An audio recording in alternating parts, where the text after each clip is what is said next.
may mananampalataya? Amen. Lahat ng believer naniniwala kay Kristo, taas ang kamay. Amen. Ano sabi? Ito pong verse 18. Yung first paragraph na yan para sa iyo. Ano sabi? Basahin nga po natin. Whoever believes in Him is not condemned. Ito, may karugtong.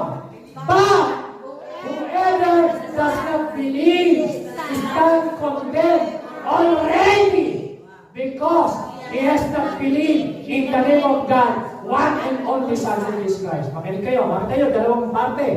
Lahat ng mananampalataya kay Kristo, whoever believes in Him is not condemned, past tense, with ed. Past tense. Wala ka ng hatol. Wala ng judgment. Pero kung hindi ka mananampalataya, condemned already kahit buhay pa. Naintindihan niyo ba yan? Naintindihan mo ba yung verse? Yes. Condemned. Pag sinabing condemned already, past tense. So, ang tao pala na hindi mananampalataya, kung hindi nakikilalanin si Kristo bilang Panginoon tagapagligtas, condemned already.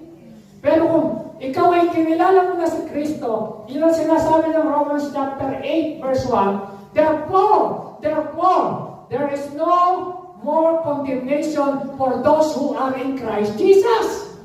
Pag na kay Kristo ka, there is no more condemnation. Amen? Amen. Those who are in Christ Jesus. Those who are in Christ Jesus. But those who are out, may condemnation. But those who are in, no more condemnation. Ano yung condemnation? Wala nang pag-handle sa iyo, wala nang judgment. Amen? Amen.